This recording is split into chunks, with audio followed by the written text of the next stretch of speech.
Priscila Asbeck está com a gente aqui para que nós possamos agora também chegar aos assuntos internacionais. A cúpula dos líderes da OTAN termina hoje, que neste ano, inclusive, celebra os 75 anos da organização. E o comunicado final do encontro tratou a futura adesão da Ucrânia como um caminho irreversível. E, Asbeck, a gente sabe o quanto esse tipo de fala deixa os russos daquele jeito, né? Porque a OTAN e a possibilidade da inclusão da Ucrânia é uma pedra no caminho para os russos. Exatamente, Elisa. Inclusive, esse foi o motivo usado pelos russos para justificar a invasão da Ucrânia. Lembrando que em 2004, 15 anos só depois da dissolução do Pacto de Varsóvia, que era aquele pacto entre os russos e seus aliados ali países do leste europeu e também da ex-União Soviética, depois de 15 anos só da dissolução do Pacto de Varsóvia, todos esses países que faziam parte do pacto estavam ou na União Europeia ou na OTAN, e a Ucrânia tentava a sua adesão à OTAN antes da Rússia fazer a invasão à Ucrânia, e a Rússia diz que essa é uma das justificativas para o fato de ter atacado a Ucrânia. E aí, esse assunto, claro, é um dos principais assuntos dessa cúpula que comemora, como você disse, os 75 anos da OTAN. Só para começar, alguns dos assuntos que eles falaram e trataram e que ficaram definidos pelo comunicado que foi divulgado: os Estados Unidos vão começar a instalar mísseis de longo alcance na Alemanha em 2026 para conter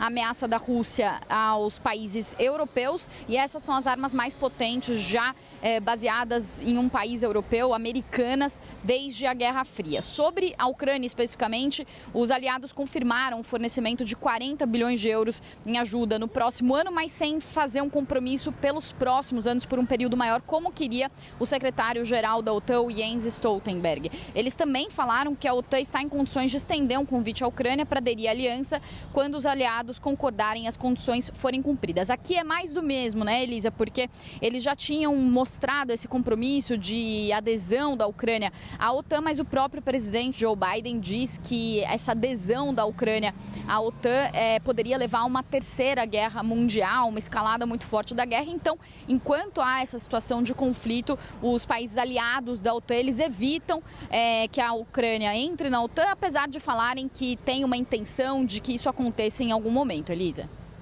Priscila Asbeck, posso aproveitar e fazer-te mais uma pergunta?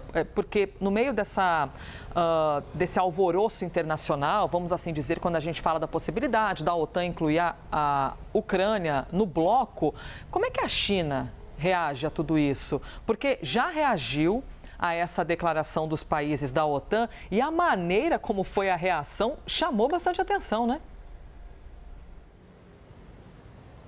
Exato. Nesse comunicado também, os aliados da OTAN, eles fizeram algumas declarações que foram declarações consideradas as declarações mais contundentes já feitas pela aliança entre os países europeus e os Estados Unidos sobre a China até o momento. Então, nesse texto, eles falam que a China é facilitadora decisiva da guerra na Ucrânia e que Pequim continua a colocar desafios sistêmicos à segurança dos seus países, e também falam sobre aquela parceria sem limites entre Rússia e China, que foi firmada no mês em que a Rússia invadiu a Ucrânia, e eles dizem que essa parceria é o que justifica, o que permite que Moscou trave a sua guerra. E aí a China respondeu. O porta-voz do Ministério de Relações Exteriores chinês disse que esse texto é tendencioso e semeia discórdia, e pediu que a OTAN reflita sobre a sua responsabilidade no conflito e tome medidas concretas para acalmar a escalada. Também um porta-voz da missão chinesa na União Europeia disse que o texto é cheio de uma mentalidade de Guerra Fria e de uma retórica beligerante,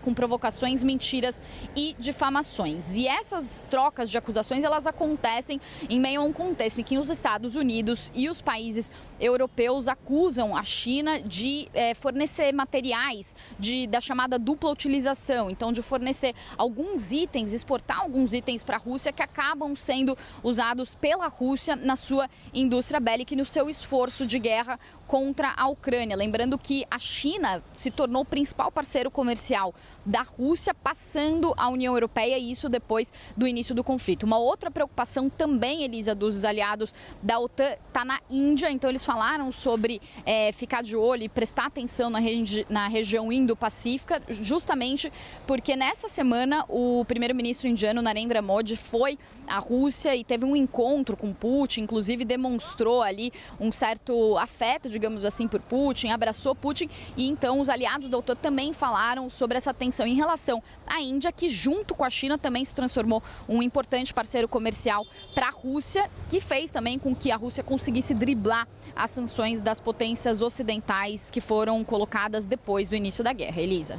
Muito obrigada, Priscila Asbeck, trazendo para a gente, portanto, as consequências ou os efeitos desse encontro da OTAN, que está aí neste ano comemorando 75 anos também.